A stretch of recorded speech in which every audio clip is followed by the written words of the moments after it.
Muy bien, muy buenos días, muy buenas tardes, estimados participantes. Bienvenidos a este webinar titulado El reto de la educación a distancia, estrategias para afrontarlo desde el rol docente. Antes de comenzar, quisiera presentarme. Soy Carol Rivero, psicóloga y educadora de profesión y profesora del Departamento de Educación de la Pontificia Universidad Católica del Perú. Actualmente dirijo la maestría en Integración e Innovación Educativa de las TIC. Y este webinar ha sido un trabajo conjunto entre la Facultad de Educación y el CICEPUC. Y se seguirán desarrollando estos webinars en el mes de mayo, todos los jueves a las 5 horas, así que están totalmente invitados para estos eventos. Ahora sí, Alberto, por favor, continuemos. Quiero presentarlo al profesor Alberto Patiño, expositor y el que se va a encargar de hacer esta charla sobre el reto de la educación a distancia. Y una persona muy querida por todos nosotros, y seguramente muchos de ustedes lo conocen. Alberto Patiño es docente ordinario del Departamento de Educación de la PUC, es máster universitario en e-learning por la Universidad Santiago de Compostela de España, y se ha desempeñado como coordinador académico de educación a distancia de la Facultad de Educación de la Pontificia Universidad Católica del Perú. Él tiene muchos años de experiencia sobre educación a distancia y seguramente nos va a dar toda una cátedra sobre este tema. Lo que sí, antes de comenzar, quería hacer un recordatorio. Como les decía anteriormente, en el mes de mayo, todos los jueves a las 5 se va a realizar estos webinars, así que están totalmente invitados. Se inscriben al igual que lo han estado haciendo para este webinar, ¿no? Y registrar sus preguntas, por favor, en el chat. Dentro del Zoom, ustedes tienen una opción que dice chat. Ahí, por favor, colocan todas las dudas o consultas que tengan. Y los que están en redes podrían, por favor, también entrar al hashtag Educar en tiempos de crisis PUC y ahí hacer sus consultas. Ahora sí, bienvenido Alberto y podemos comenzar. Muchas gracias, Carol. Quiero, en primer lugar, agradecer muchísimo a los organizadores de este webinar porque su generosidad al invitarme me permite compartir más que conocimientos, una bastante larga experiencia en la modalidad de educación a distancia. Yo suelo decir que soy uno de los pocos, debido específicamente a mi edad, uno de los pocos que ha surcado las 3 generaciones de educación a distancia. Desde el siglo pasado pude incursionar en los primeros tiempos, en mis primeros tiempos de educación a distancia, en esta modalidad a través de los recursos para el aprendizaje en material impreso. Posteriormente pude trabajar en televisión y radio educativa a través del Centro de Teleeducación. Y he podido, a Dios gracias, llegar a la 3ª generación de educación a distancia, que es la que se desarrolla en redes digitales y en entornos virtuales de aprendizaje, que es en la que en este momento estamos instalados.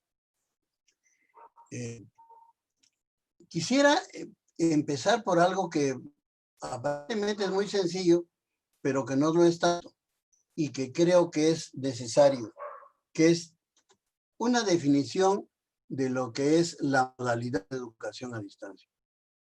Educación a distancia es una modalidad educativa caracterizada por la interacción mayormente o generalmente diferida en el tiempo y separada en el espacio entre los actores del proceso educativo, docentes y discentes. Y esta interacción es facilitada por recursos para el aprendizaje y por un sistema de tutoría que propicia el aprendizaje autónomo de los participantes. Este esquema que presentamos a continuación, que ilustra lo que es la concepción clásica de educación a distancia, que en mi opinión tiene vigencia. Por un lado, remotamente tenemos ubicados al o los participantes. Y en el otro extremo está la institución educativa escolar, de educación básica, instituto pedagógico, instituto tecnológico o universidad. ¿Cómo se establece la relación que debe ser bidireccional entre la institución educativa donde están los docentes que enseñan y los participantes que están en el otro lado de esta ruta de doble acceso. Porque la educación a distancia tiene que tener una ida y un retorno. Yo aquí adelanto para lanzar una pequeña opinión.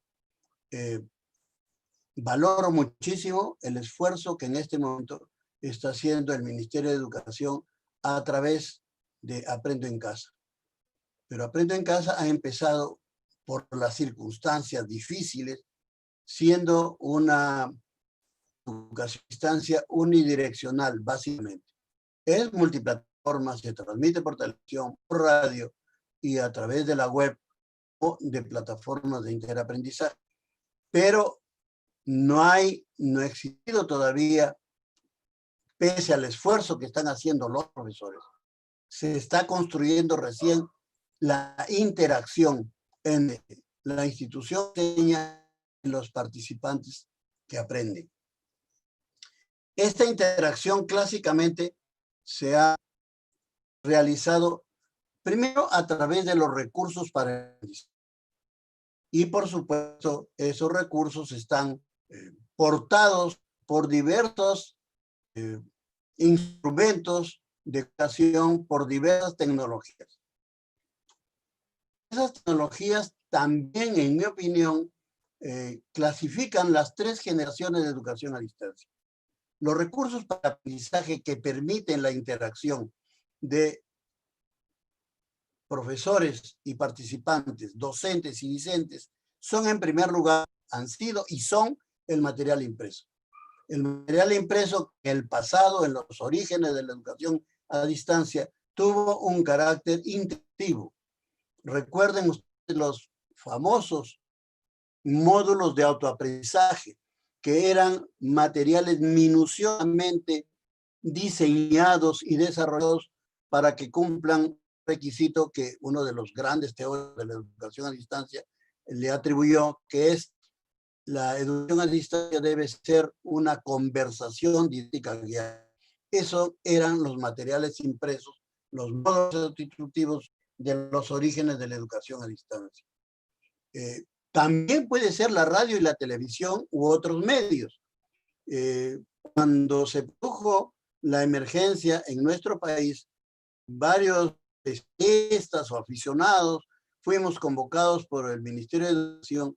Una de las cosas que hubo consenso en ese momento es que la educación a distancia no solamente debería ser a través de redes digitales, a través de internet o de entornos virtuales de aprendizaje u otros recursos, sino que deberíamos mirar por las características de nuestra realidad geográfica, deberíamos mirar a la radio, a la televisión, incluso, ¿por qué no?, material impreso, cuando sea posible, distribuirlo y utilizarlo en esta emergencia.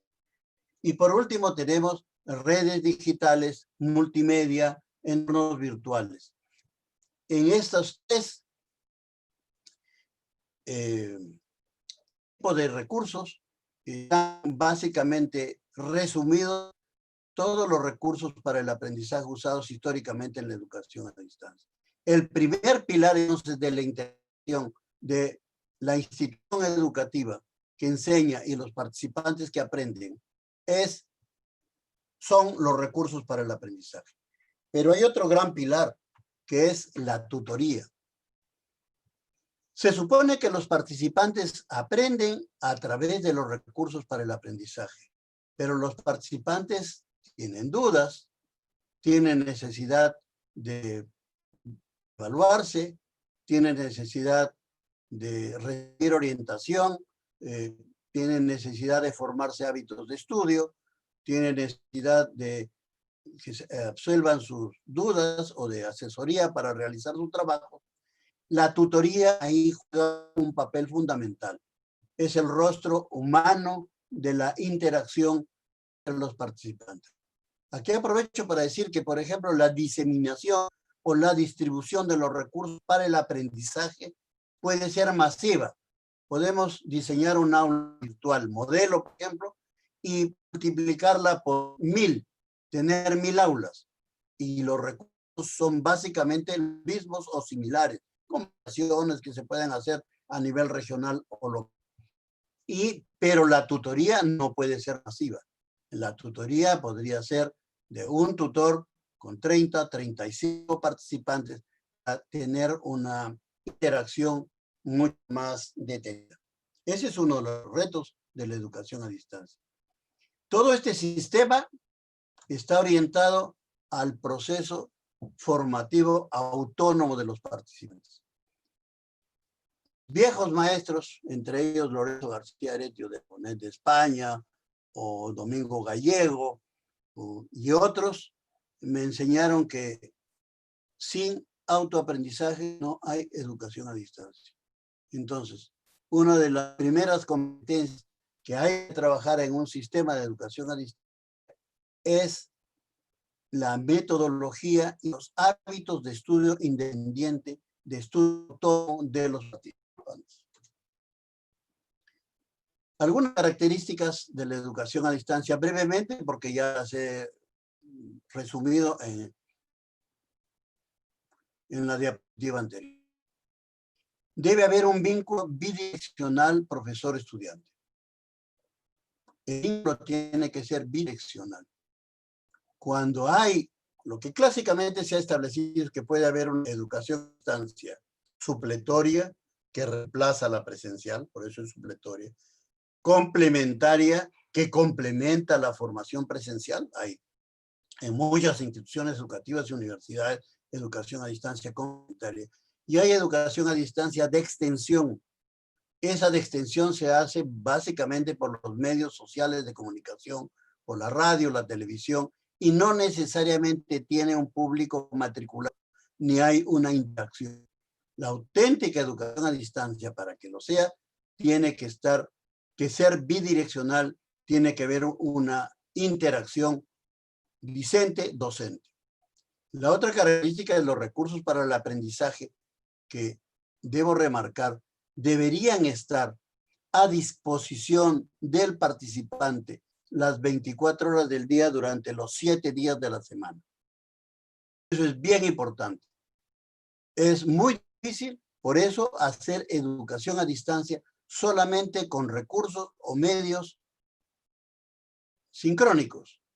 Es decir, el obligar, lo digo entre comillas, a los participantes a que estén en una misma hora, todos conectados, sintonizando. La riqueza de la educación a distancia y su flexibilidad se garantiza cuando los recursos para el aprendizaje, sean textos, sean videos o cualquier otro tipo de material, está a disposición del participante para que lo consulte al que quiera del día o de la noche durante los 7 días de la semana. Y entonces el participante puede ahí aprender a su propio ritmo. Un alto grado de autonomía del estudiante, ya se lo mencioné, que creo que no hay educación a distancia sin que nos preocupemos por cultivar la autonomía del estudiante. Uno de mis profesores me enseñó que el mejor tutor es aquel que trabaja para que los estudiantes ya no lo necesiten. Cuando el estudiante a distancia ya no necesita del tutor, es porque tenemos un estudiante autónomo. La promoción del aprendizaje flexible. Ahí pregunto, ¿recursos sincrónicos o asíncronos? Hay que hacer un equilibrio y una combinación. En este momento, por diversas circunstancias, se han puesto de moda, por decirlo, los recursos sincrónicos, es decir, básicamente videoconferencia. Pero a eso se resumiera la educación a distancia, perdería una enorme riqueza que da poner a disposición de los participantes en una plataforma de e-learning, por ejemplo, PPTs, lecturas, videos, proponerle foros de debate, exámenes en línea y la multiplicidad de recursos a los que podemos dar acceso a través de estas plataformas de e-learning. Y tiene que haber, repito, un sistema de acompañamiento tutorial y docente. Alberto, por favor, no te muevas mucho porque la conexión se entrecorta a veces. Ya, muchas gracias. Okay. He señalado algunos de los retos para empezar, un poco macros tal vez, y después voy a señalar algunos más específicos que tiene la educación a distancia en el momento actual. El primer reto es el de la valoración social. Ya ustedes han visto los padres de familia que piden que se disminuya en la actividad privada los recursos, las cuotas, las boletas mensuales, los pagos, porque se está sustituyendo la educación esencial y por educación virtual, dicen ellos. Y dicen que esta educación tiene menor valor. Están absolutamente equivocados. O sea, pueden pedir rebaja porque la situación económica lo amerita, porque todos estamos viviendo una crisis muy seria. Yo eso no lo discuto. Pero no puede pedirse una rebaja porque la educación a distancia sea de menor calidad. La educación a distancia, estimados colegas, puede ser igual o de mejor calidad muchas de los procesos educativos presenciales. Yo conozco instituciones educativas no tan lejos de Lima que no tienen recursos, que solamente tienen pizarra, tiza y el profesor, que no tienen acceso a una biblioteca, universidades que no tienen laboratorio, etc. Una educación a distancia bien organizada, con acceso a recursos para el aprendizaje, con acceso a simulaciones de laboratorios, etc., es muy rica y de muchísima calidad. El segundo gran reto es equidad y democracia. La educación a distancia nació sobre todo para llegar a aquellos que por razones geográficas, económicas y de otra naturaleza no pudieran tener acceso a la educación presencial. Y ahora, por ejemplo, profesionales de las universidades y tienen necesidad de una formación permanente, necesitan de la educación a distancia para este proceso de actualización, porque el conocimiento es rápidamente obsolescente. Otro de los grandes retos es hacer una educación a distancia y de calidad, tanto en los contenidos como en la metodología. Eso implica que, como han dicho ya varios en estos tiempos, los profesores ahora están trabajando mucho más que antes. Eso sí, yo les garantizo, si queremos una educación a distancia de calidad, los profesores tenemos una dedicación que a veces es el doble o el triple de educación presencial. Tenemos que preparar materiales, tenemos que preparar evaluaciones, tenemos que participar en foros de debate, tenemos que hacer evaluaciones, tenemos que contestar día y noche a veces las consultas de nuestros estudiantes, porque en los entornos de aprendizaje es más posible y hay más tiempo para, por ejemplo, preguntar que en la sesión esencial, donde usted casi al terminar la hora dice alguna pregunta y pregunta 4, 5 o 7 de 30. En educación a distancia, las preguntas son mucho más numerosas que estos 5. Bueno, otro gran reto es ajustar a las instituciones. Las instituciones no siempre están preparadas para asumir la educación a distancia. Otro reto es docentes y tutores bien formados. Creo que bueno, en nuestra Facultad de Educación y en el Centro de Investigaciones y Servicios Educativos tenemos ya casi 30 años o más de 30 años en formación docente para educación a distancia. Tenemos diplomaturas, tenemos maestrías, la maestría que ahora Carol, de los profesores bien formados, no solamente para ser tutores, sino para enseñar y desarrollar programas de educación a distancia. Un siguiente reto lo he calificado como la dicotomía que puede entre la industrialización y diferenciación. Un sistema de educación a distancia puede ser industrial. Es decir, puede estar dirigido simultáneamente a miles, a decenas de miles, a veces a cientos de miles o a millones de participantes.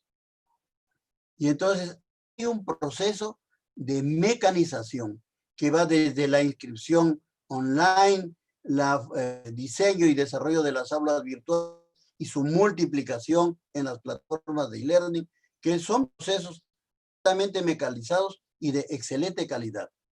Pero esa industrialización debe compatibilizarse con la necesidad de que al fin y al cabo queden no más de 30 participantes con su profesor tutor en una interacción didáctica bien diferenciada para cada grupo, y donde los docentes puedan no solamente orientar la realización de actividades que un sistema industrial tan grande nos puede marcar, sino proponer las propias actividades de acuerdo a la idiosincrasia del grupo. También hay una dicotomía aparente entre el aprendizaje colaborativo que podemos solicitar a nuestros estudiantes y su aprendizaje individual. Creo que ahí es siempre necesario que los sistemas de educación a distancia y incluso propongan a los estudiantes trabajos colaborativos y también trabajos individuales. Y finalmente la evaluación, que es un gran reto. La gente duda de la educación a distancia porque no cree que la evaluación es objetiva. Y en educación a distancia podemos tener sistemas de evaluación diagnóstica, evaluación de proceso y evaluación final, con todas las garantías de seguridad. Yo les puedo dar un ejemplo muy rápido. Yo puedo tomar un examen en línea. Los estudiantes solamente tienen un acceso durante 1 hora a ese examen en línea. Tienen límite para contestar cada pregunta. Puedo barajar las alternativas de respuesta. Puedo, de mis maneras, asegurar que ese examen tiene garantizado altos niveles de calidad para la evaluación y de seguridad para poder dar la certificación.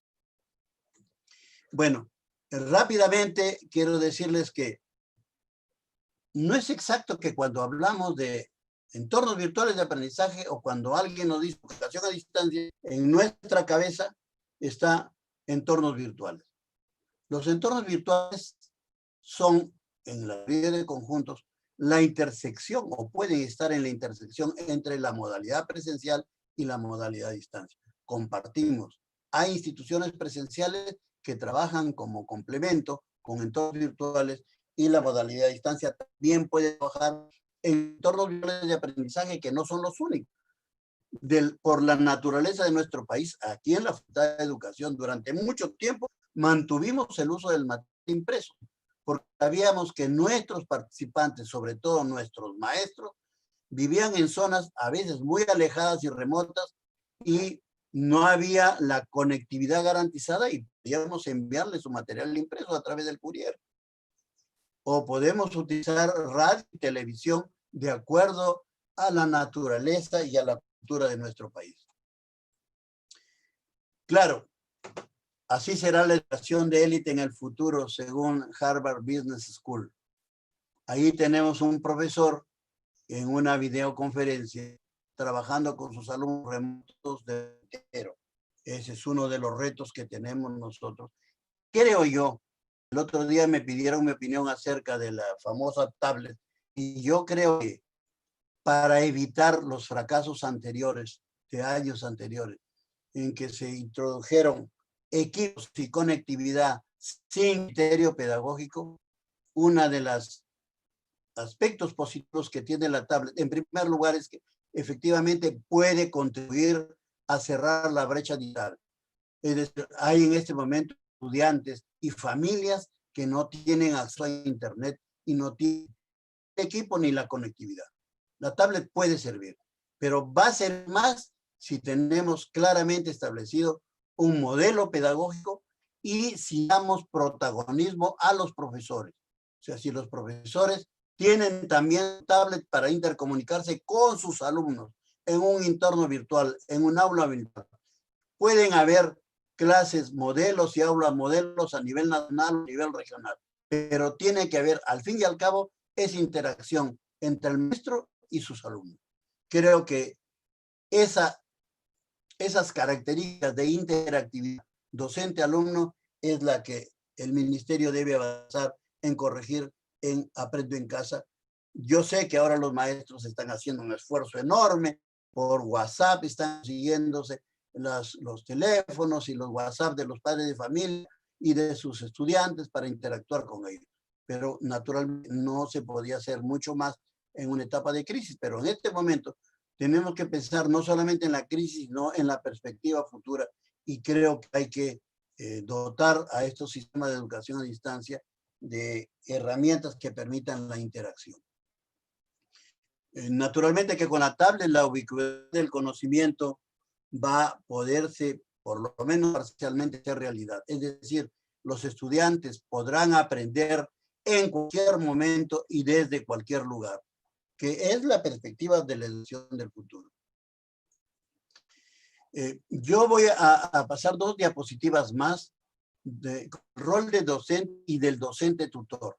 Sé que mis oyentes en este momento, los colegas que están allá en la red, son docentes de entidades públicas y privadas. Entonces, pensénlos para estas 2 diapositivas. El docente diseña y desarrolla el sílabo de su curso adecuándolo a la modalidad de distancia. Propone ahí los objetivos o competencias, los contenidos, las estrategias, los recursos y la evaluación. Elabora y selecciona recursos para el aprendizaje. Selecciona herramientas y servicios los más adecuados para su curso. Y provee inducción, es decir, entrega, capacita a sus participantes para que puedan manejarse, navegar dentro de la plataforma de e-learning o del recurso con el que está trabajando. Tiene que conducir el proceso de enseñanza-aprendizaje, realizando actividades de asesoría académica, solución de consultas y orientación y moderación de los debates y evaluación. Desarrolla y aplica instrumentos de evaluación de un curso a su cargo e implementa las regulaciones que las autoridades puedan establecer. En cuanto al docente tutor, debe informar al participante de en qué consiste la educación a distancia, estimulando al participante para que se identifique y se integre en esta modalidad. Debe orientarlo para que conozca qué recursos para el aprendizaje el sistema le está ofreciendo. A veces no es solamente la videoconferencia o la clase. Hay videos, hay documentos multiformatos, hay una multiplicidad de simulaciones de recursos que están en las plataformas de e-learning. Debe ayudar a familiarizarlo con la metodología de estudio independiente del que ya hablamos en su momento. Apoyarlo en la planificación del proceso de aprendizaje, porque a distancia el participante tiene la oportunidad de organizar su propio proceso de aprendizaje. En este caso, en los casos, por ejemplo, de educación básica, apoyados en la familia, apoyados en los padres muchas veces. El tutor puede y debe reforzar los materiales de estudio, interpretando su sentido, ampliándolo, complementándolo y supliendo posibles deficiencias. Debe acompañar al participante en el proceso de evaluación y darle retroinformación. No hay nada más angustiante para un participante que dar una evaluación y no saber los resultados. Mantener en todo momento, procurar mantener la motivación. Y algo que es fundamental, evitar que el alumno se sienta solo. El peor enemigo de la educación a distancia, en educación básica, en educación superior, con material impreso, con radio, con televisión o con redes digitales, el peor enemigo es la soledad. Entonces, el participante debe saber que tiene un profesor tutor otro lado del sistema, es el rostro humano con el que puede dialogar, al que puede consultar, tanto de aspectos académicos, de contenido, como de aspectos más personales. Yo siento he sentido, porque he sido tutor durante 20 años, creo. Es uno de los roles que más me ha gustado de educación a distancia. He sentido mucha afectividad en mis relaciones con los alumnos. Y qué reforzamiento positivo tan valioso sentían los estudiantes cuando en un programa, por ejemplo, un docente que estaba siguiendo una diplomatura de formación magisterial y estaba en Cerro de Pasco, o estaba en Chumbivilcas, o estaba en Contamana. Si yo lo llamaba por teléfono, realmente se sentía hasta conmovido y muy alentado para proseguir sus estudios. Pero también se puede evitar que el alumno no se sienta solo, procurando formar grupos de interaprendizaje entre compañeros que estén en el mismo territorio, o no importa. Ahora se puede formar grupos de interaprendizaje aún fuera entre compañeros que están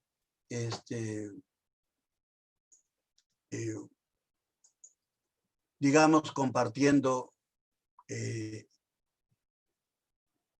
los mismos estudios. Entonces, con estos retos, quiero finalizar la intervención para dar paso a Carol Rivero, que va a hacer una intervención complementaria en relación a los retos que tenemos ahorita de educación a distancia. Entonces, le paso la palabra a mi colega y compañera Carol.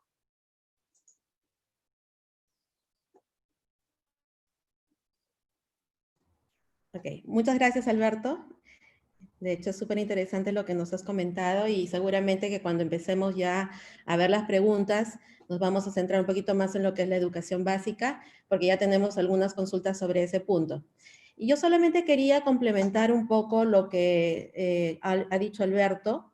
Creo que hay todo un reto sobre lo que es la educación a distancia, ¿no? Y lo primero que debemos ver es, si deseas resultados diferentes, no hagas siempre lo mismo. Creo que es el primer punto que debemos considerar.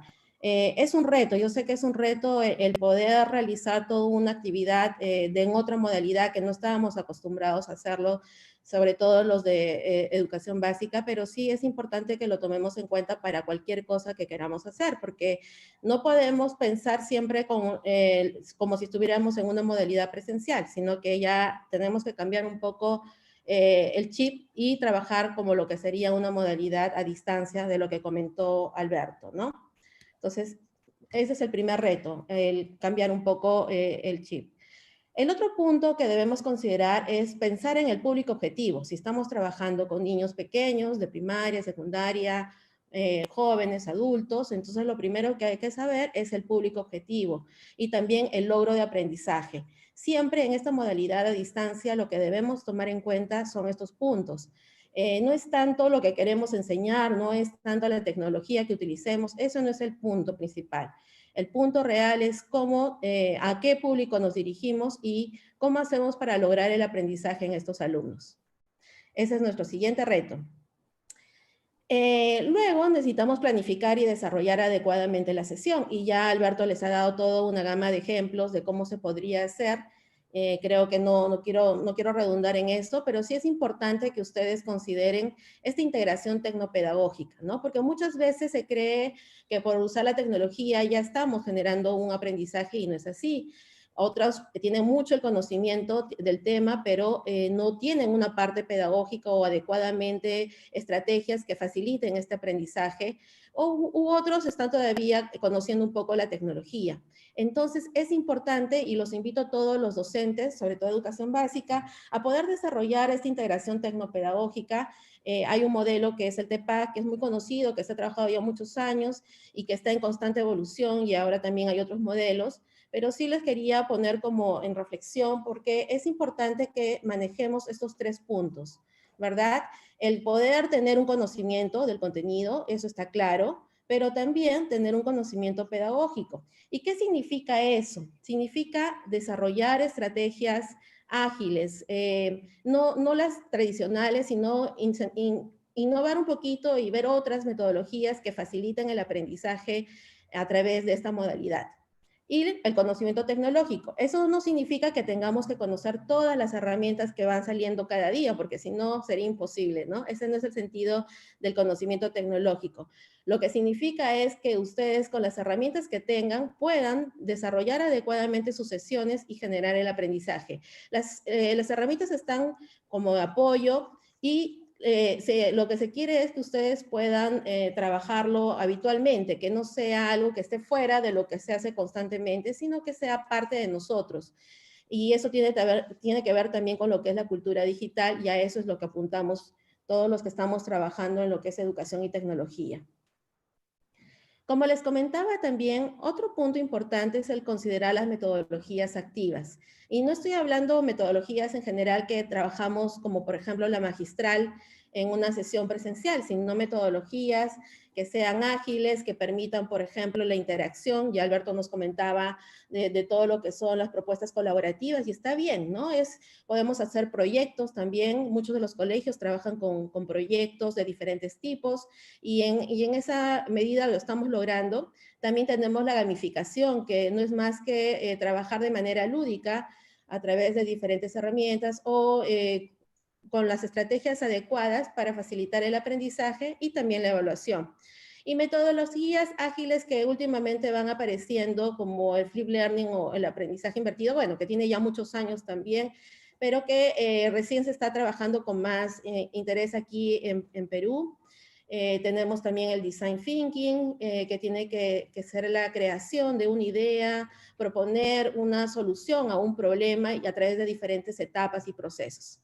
Entonces tenemos diferentes metodologías súper ágiles que podrían ayudarnos y el sentido no es que esté, por ejemplo, en un salón de clases como por ejemplo el Zoom o en algún otro sistema, el niño las 3 horas de clase, sino que se intercambie con un poco de la presentación del tema por parte del profesor, pero también que interactúen, que hagan actividades. Hay diferentes herramientas que nos facilitan eso. Por ejemplo, en la evaluación tenemos Kahoot, Socrative. Cuando queremos trabajar colaborativamente podemos formar grupos también y desarrollar, por ejemplo, a través de Google Drive u otras herramientas más que facilitan estas actividades. El sentido no es hacer lo mismo que se hacía en la presencial a lo virtual. El sentido es desarrollar el aprendizaje, desarrollar el logro que queremos hacer en nuestros estudiantes a través de una metodología adecuada, a través de herramientas adecuadas, y también a través del aprendizaje adecuado por parte del profesor. Otro punto importante es que debemos tomar en cuenta los recursos con lo que uno tiene, ¿verdad? Eso es importante porque debemos estar viendo en qué contexto nos encontramos, qué tenemos a la mano, qué podemos hacer. Y bueno, el Ministerio de Educación tiene también una cantidad de recursos a los cuales ustedes pueden ingresar y facilitar el aprendizaje, las estrategias de enseñanza, aprendizaje con sus alumnos, pero también los invito a que revisen los recursos educativos abiertos. Estos recursos educativos abiertos es lo que se está trabajando actualmente, es decir, dejar que los profesores o las personas que quieran aprender lo puedan hacer a través de estos recursos que están para todas las personas. Y en ese caso, por ejemplo, tenemos la innovación educativa del TEC, el Tecnológico de Monterrey es una universidad que ha trabajado mucho en este tema y que ustedes también lo pueden revisar. Este PPT va a estar grabado y lo van a poder revisar con más tiempo después. Pero a través, por ejemplo, del Tecnológico de Monterrey tenemos una gama de recursos que están libres para que el profesor pueda ir revisando con detenimiento y sin problemas. Hay una página web que se llama Temoa, que está dentro de lo que estamos viendo del tecnológico, y que tiene recursos educativos abiertos. Todo lo que les estoy comentando es de libre disponibilidad, no hay ningún costo, no hay ningún pago, y que está abierto. Las universidades estamos trabajando para dejar este conocimiento, esta información que está dentro de las páginas web, y que ustedes lo puedan trabajar. No me voy a explayar en los otros, porque ustedes pueden ingresar luego con más detenimiento a las otras páginas web. Lo que les quería comentar también es que la Universidad Católica ya ha desarrollado toda una propuesta de recursos educativos abiertos, se llama Recursos para la Virtualización, y dentro de estos recursos para la virtualización, ustedes van a observar recursos para la clase, planificación de clases, cómo se debe hacer la comunicación con los estudiantes, el trabajo colaborativo, la presentación de contenidos y la evaluación de aprendizajes. En cada uno de estas viñetas van a encontrar diferentes herramientas que faciliten el aprendizaje de acuerdo al contexto que estábamos viendo o a la situación que estábamos viendo. Entonces, los invito también a los que desean ingresar a recursos para la virtualización de la PUC, donde ustedes van a encontrar diferentes herramientas que pueden facilitar este aprendizaje. Otro punto que sí les quiero comentar es la importancia de investigar y seguir formando. Nunca olvidemos ese punto. Nosotros siempre debemos estar aprendiendo toda la vida. Como profesores, como docentes, debemos estar siempre en constante aprendizaje. Y acá también les invito a ver, por ejemplo, tenemos unos microtalleres del Instituto de Docencia Universitaria, en el cual ustedes pueden ver diferentes herramientas, videos interactivos, cómo trabajar con la moderación de foros o actividades grupales. Así que ustedes pueden tener diferentes herramientas, como por ejemplo voy a ingresar a este de taller que está en YouTube. Ustedes ingresan a YouTube, colocan microtalleres para docentes y van a encontrar una gama de información sobre capacitaciones que se han realizado los profesores y que está libre para todos. Fíjense acá, también tenemos cómo hacer el aprendizaje basado en problemas, etapa de evaluación, la innovación de la enseñanza y otros recursos que van a facilitar su aprendizaje. No olviden eso, por favor, profesores. Ustedes siempre tienen que estar en constante investigación, revisando diferentes materiales. Los invito también a que revisen estos cuadernos de innovación para la docencia universitaria. Este es un cuaderno, o son cuadernos que se dan cada año para las buenas prácticas. La universidad también saca estos libros sobre innovación docencia universitaria en este caso, pero que también les puede servir como ejemplos para los de educación básica, porque hay elementos muy interesantes sobre las estrategias, más que la herramienta en sí, sobre las estrategias que se podrían utilizar. Y todos estos libros que les comento, cuadernos de innovación en la docencia universitaria, es gratuito. Lo pueden descargar libremente a través de la página de la universidad. También hay otras instituciones como por ejemplo Fundación Telefónica. Fundación Telefónica desarrolla diferentes programas, pero también tiene materiales, publicaciones, como este que me pareció interesante sobre como herramientas TIC, diferentes herramientas TIC que pueden facilitar en educación básica. Y ya como para ir concluyendo, les quería comentar que también hay webinars, ¿no? En la UOC tenemos diferentes webinars como lo que hemos trabajado acá en la Universidad Oberta de Cataluña, que en estas semanas han estado desarrollando otros webinars, y también el CICE. El CICE, ustedes pueden ingresar a la página del CICE y van a encontrar publicaciones que están libres para todos nosotros como docentes, que les pueden ser de utilidad. Son libros completos. Los invito a que revisen con detenimiento en cuanto puedan las publicaciones del CICE y que tiene que ver con el Centro de Investigaciones y Servicios de la PUC. Como verán, son diferentes elementos o páginas que les estoy colocando para que puedan revisarlo con detenimiento en otra oportunidad, sin problemas. Pero solo quería terminar con esto. Recuerden que educar es más que un verbo. Educar significa crear, cuidar, orientar, fomentar, investigar, acompañar, aprender. Fíjense en todos los otros verbos que están acá: crecer, innovar, transmitir, sobre todo motivar y emocionar. Nunca perdamos eso, ¿no? Siempre tenemos que ser motivadores, tenemos que desarrollar esa motivación en nuestros estudiantes. Y si uno enseña, nunca deja de aprender.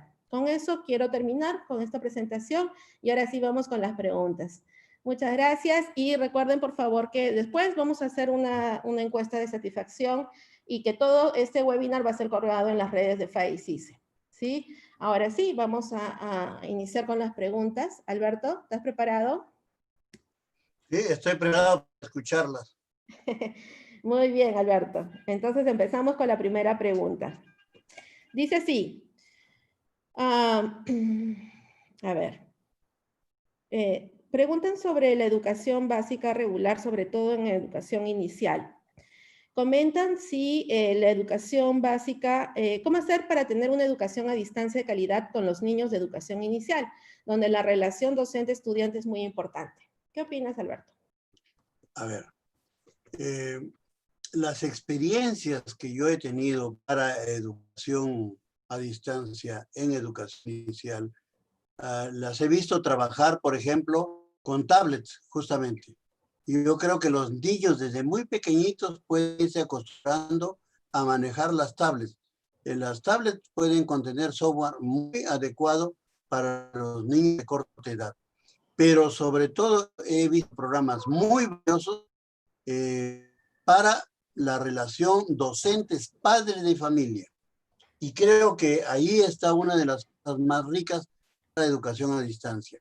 La relación del docente de educación inicial con los padres de familia, que al fin y al cabo pueden ayudar y apoyar a sus niños en la realización de las actividades que los profesores puedan indicarles.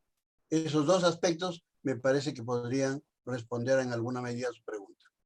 Y entonces la pregunta que también hacen, ¿es factible hablar de educación a distancia en educación inicial? Sí. A ver, la Ley General de Educación, voy a empezar por el aspecto legal. La Ley General de Educación de nuestro país dice que la educación a distancia hace una definición de educación a distancia muy parecida a la que yo hice porque tuve la ocasión de contribuir a la redacción de ese artículo en la Ley General de Educación. Y dice que la educación a distancia comprende todos los niveles y modalidades del sistema educativo.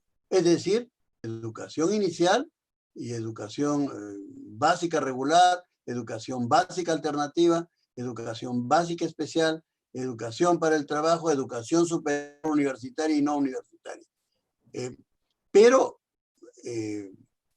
cuando pensamos en poner todos los niveles y modalidades, para educación inicial estamos básicamente pensando, y les digo con toda honestidad, en interacción docentes, padres de familia, que también es parte de la educación inicial. Perfecto. Y la otra pregunta de un colega dice, ¿por qué ese sentir de trabajar más de los profesores? Algunos colegas así lo sienten, porque nunca han realizado trabajo virtual. ¿Será por eso su sentir o no se presta su curso para este medio? A ver,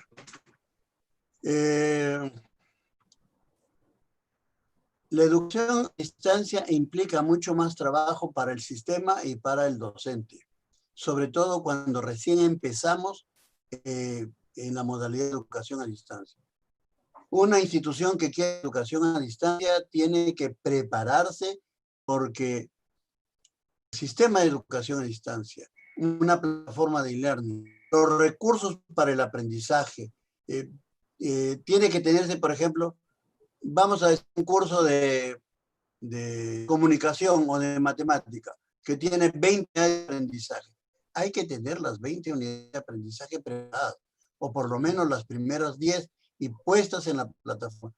Eso implica un trabajo muy grande, porque el diseño y desarrollo del material, para hablarles en los más clientes, yo los quiero llamar recursos para el aprendizaje, es un diseño muy cuidadoso que tiene que tener claramente especificado los resultados del aprendizaje, que tiene que tener organizadores avanzados, que tiene que tener una buena complementación en el desarrollo de unidades de aprendizaje entre textos, videos, fotos y todos los demás recursos. Es decir, hay un trabajo muy minucioso, diseñar el sistema de evaluación, las formas de evaluación, la evaluación, puede haber incluso una evaluación diagnóstica, comienzo, una evaluación de proceso o formativa y una evaluación sumativa, etcétera. Eso demanda trabajo al sistema, pero también demanda mucho trabajo al profesor. Yo ponía el ejemplo antes, por ejemplo, si usted quiere producir un debate en su clase, tiene 1 hora o 2 de clase. Usted hace su clase y en la segunda hora quiere hacer un debate. Terminó su clase, hizo el debate y usted se fue. El foro de debate que se hace en un sistema de educación a distancia no puede durar 1 hora. Tiene que estar a disposición del participante 2, 3 días. Y el profesor tiene que moderar ese foro de debate. Tiene que empezarlo haciendo una presentación del foro, formulando las preguntas para debatir, y listo. Si usted encarga un trabajo, usted pone las instrucciones del trabajo, orienta a los estudiantes cómo desarrollar el trabajo, pero va a recibir consultas por teléfono, por WhatsApp, en el mismo foro de consultas, etcétera, acerca del trabajo. Y eso lo va a recibir permanentemente. Usted que naturalmente puede poner un horario de tutoría, los martes y jueves de 6 a 8, y a esa hora contestar. Pero le aseguro que las consultas le van a llegar día y noche durante toda la semana. Puede poner ese horario de consulta, pero yo estoy acostumbrado a contestar lo más rápido que se pueda, porque en educación a distancia, como decía, uno de los enemigos es la soledad y falta de retroinformación al participante. Si el Alberto, participante hace una pregunta y no le contesta rápidamente, se siente defraudado. Claro, Dime, Caroline. sí, sí, es interesante lo que comentas y también quería como reflexionar en el tema de la educación básica regular, el tema de la tutoría. Bueno, como para que se aclare el tema de tutoría, que no necesariamente está refiriéndose como la tutoría se trabaja en educación a distancia, sino que también el profesor cumple un rol de tutor. Creo que eso sería bueno aclarar. Sí, en educación básica, bueno, en educación superior, normalmente en los sistemas de educación a distancia distinguimos entre el rol del docente especialista, el docente que garantiza el rigor científico y técnico del contenido, que desarrolla los materiales de estudio con esa rigurosidad que les ha dicho, y el docente tutor, que es el profesor que acompaña al participante en su proceso de estudio, que lo orienta, que le ayuda a formar hábitos de estudio, que le ayuda con técnicas de estudio independiente, que absuelve las consultas, que le contesta incluso con consultas de tipo administrativo, etc. El tutor es el encargado de que, como decían antes, el estudiante no se sienta solo, el estudiante se sienta acompañado, de ayudarle a contactarse con compañeros para formar grupos de interaprendizaje, etc. Esa es la labor de tutoría, que es una labor básicamente de acompañamiento. En educación básica, el profesor puede tener las dos funciones a la vez. La función académica y la función de apoyo, de acompañamiento al estudiante.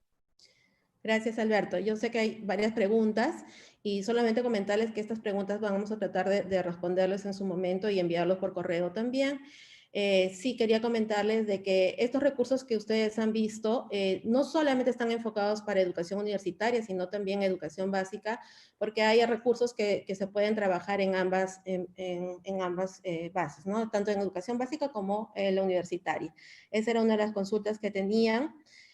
Otro punto es muy necesario la comunicación con los padres de familia, sobre todo los docentes ahora que están en esta modalidad, se necesitan comunicar mucho más con los padres de familia, indicándoles cómo se está generando este proceso de enseñanza-aprendizaje, por qué se está considerando esta cantidad de horas y no más, y qué se hace como para las otras horas que supuestamente estaban en clase y ahora no lo hacen. Entonces, sí es importante que haya una comunicación clara del docente, en este caso de la institución y también del docente, con los padres de familia para que no se genere este conflicto que se está dando últimamente.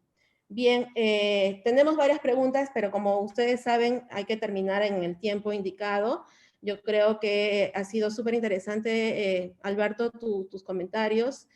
Y sería bueno que después podamos hablar y ver el tema a través de responder las diferentes preguntas que se han surgido en los últimos minutos, porque ahorita tenemos como a 1042 en YouTube y 500 en Zoom, así que muchas gracias a todos por estar ahí, por escucharnos y habrá otra oportunidad. Recuerden que el próximo jueves hay un webinar a la misma hora, a las 5 de la tarde, y ya se les estará comunicando a través del CICE y de la Facultad de Educación los diferentes temas que se van a tocar en los próximos días. Bien, muchas gracias, Alberto. No sé si quieres comentar algo más. Sí, solamente agradecer a los organizadores y sobre todo agradecer esa inmensa cantidad que me ha sorprendido de docentes. Hay casi 2000, más de 2000 inscritos a nivel nacional. Algunos nos siguen por YouTube y otros por Zoom, pero ha sido sorprendente y muy grato compartir. Sé que a lo mejor nos estamos quedando con un aperitivo.